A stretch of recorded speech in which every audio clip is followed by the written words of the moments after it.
La política pública de educación superior surgió bajo la Constitución Política de 1991, consagrando así la libertad de enseñanza, aprendizaje, investigación y cátedra, artículo 27. Sin embargo, la legislación anterior, la Ley 80 de 1980, no cumplía los requisitos necesarios que requería la educación en Colombia. Así pues, la Ley 30 de 1992 surge a partir de ciertas transformaciones que comenzaba a ejecutar el Estado colombiano. Claro está que todo iba relacionado con el auge de este año y el gran sentimiento colectivo de desarrollo y progreso.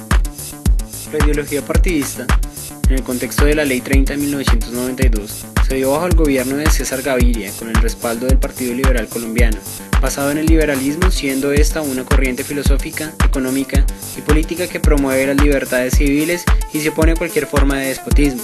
Se fundamenta en el Estado de Derecho y la división de poderes. Por otro lado, el auge del libre mercado con la apertura económica y la mercantilización de los deberes del Estado demarcaban fuertemente las decisiones políticas. Se puede decir que la ciudadanía estaba enfrentándose a varios escenarios y grandes cambios drásticamente.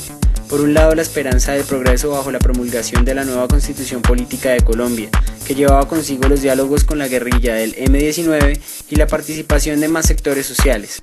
Por otro lado, se encontraba saliendo de una de las épocas más oscuras para el país maltratado por el narcotráfico y los atroces hechos que esto implicó, entre otros. Es entonces en este marco que se genera la Ley 30 de 1992, en donde las esperanzas son el lema del pulso nacional.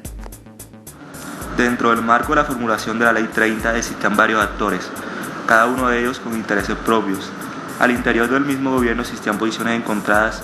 Por un lado, el Ministerio de Educación pretendía impulsar la ley, mientras que las Fuerzas Armadas sentían que su posición dentro del presupuesto general de la nación se vería reducido.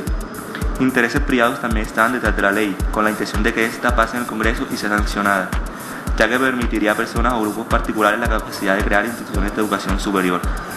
La opinión pública se encontraba dividida en torno al tema. Por un lado estaban los que defendían la ley, sintiendo que el derecho a la educación superior iba a abarcar a una población mayor, llegando a zonas alejadas, mientras que por otro, aquellos que pensaban que la Ley 30 no mejoraría la calidad y por el contrario, esta se vería disminuida.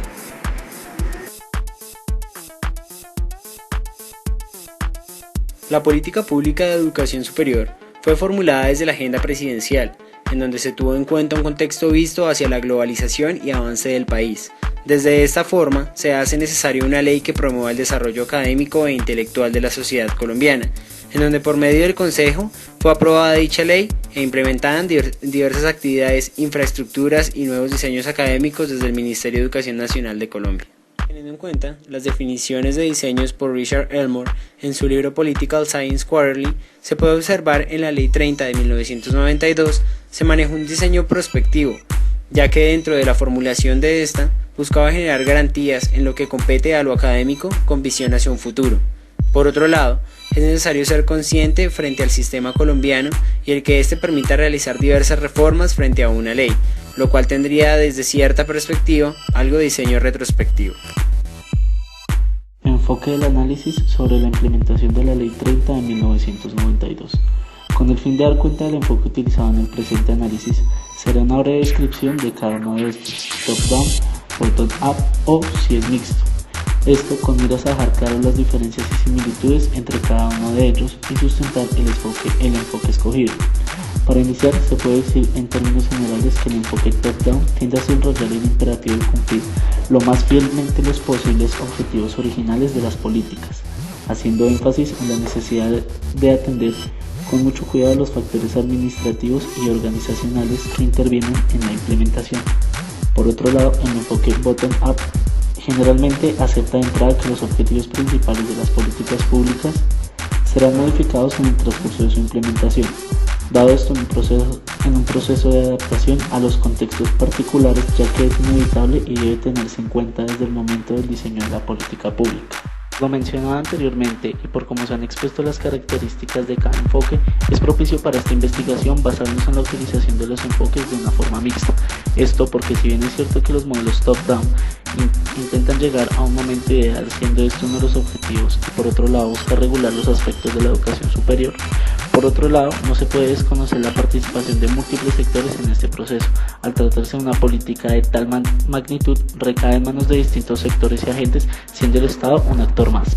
Durante la formulación surgieron varias iniciativas que se pudieron cumplir y otras que por uno u otro motivo no se pudieron desarrollar en la implementación de la política pública. A continuación haremos un recuento paso a paso entre lo que se formuló y lo que finalmente se llegó a implementar. Todo esto teniendo en cuenta la importancia y participación de varios actores a lo largo del proceso. Como fin, se propuso en la formulación llevar el servicio de la educación superior a la mayor parte del territorio nacional, pero por motivos económicos y algunos casos sociales, no se pudo llevar la educación superior a zonas apartadas del país. Se redujo la brecha existente entre los beneficiarios de la educación superior con las instituciones estatales de vigilancia y control, de tal forma que ahora es mucho más fácil alcanzar acuerdos entre cada una de las partes. Todo esto fue posible mediante la creación de nuevas instituciones reguladoras que, como lo dijimos anteriormente, acercaron al Estado con la sociedad civil, en este caso particulares con los beneficiarios de la educación superior. Se permitió a terceros participar y prestar el servicio de educación superior, siempre y cuando acepten lo establecido en la ley. Esto produjo cierto descontento dentro de la población estudiantil, ya que para muchos de ellos el Estado favoreció el interés económico de ciertos grupos. En la formulación se buscó crear nuevas instituciones que ayudaran al Ministerio de Educación a la hora de organizar, controlar y regular temas relacionados con la educación superior. De esta manera nació el Consejo Nacional de Educación Superior bajo el artículo 34 de la presente ley, con funciones de coordinación, planificación y asesoría. Evaluación. Según el Banco Mundial en su manual Seguimiento de Evaluación, Instrumentos, Métodos y Enfoques, existen los métodos de evaluación rápida. Se trata de métodos rápidos y de bajo costo para obtener las opiniones y comentarios de los beneficiarios y otras partes interesadas, con el fin de atender las necesidades de información de los responsables en la toma de decisiones. Encuestas formales, ¿qué son? Las encuestas formales pueden utilizarse para recopilar información estandarizada de una muestra cuidadosamente seleccionada de personas y hogares. Las encuestas recopilan con frecuencia información comparable sobre un número relativamente grande de personas y de grupos destinatarios concretos. Se puede utilizar para ofrecer información rápida para la toma de decisiones, sobre todo en relación con los proyectos o programas, ofrecer una comprensión cualitativa de los complejos cambios socioeconómicos, las situaciones sociales fuertemente interactivas o los valores, motivaciones y reacciones de las personas. Ventajas. Tienen un bajo costo, son de rapidez y ofrecen flexibilidad para exportar nuevas ideas. Inconvenientes. Los resultados normalmente se refieren a comunidades o localidades específicas, lo que dificulta su generación. Son menos válidos, menos fiables y creíbles que las encuestas formales. Dentro de la evaluación, es necesario especificar qué momento de la política pública se evaluará.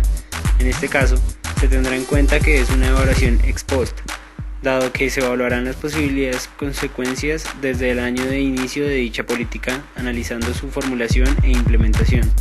Asimismo, se observarán evaluaciones internas como externas, pensando en las diferencias en las que cada una puede especificar su evaluación, obteniendo diferentes resultados de su evaluación final. Evaluación externa de insumos. Evaluación de políticas nacionales de la educación superior en Colombia 2012, a cargo de la Organización para la Cooperación y el Desarrollo Económico. La participación se ha incrementado, ampliado y distribuido mejor por todo el país.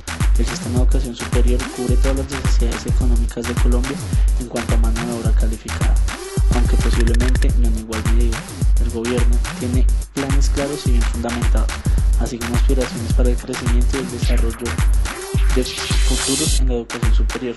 El gobierno y el pueblo de Colombia son muy conscientes de que necesitan una educación superior no solo mayor, sino mejor y más justa.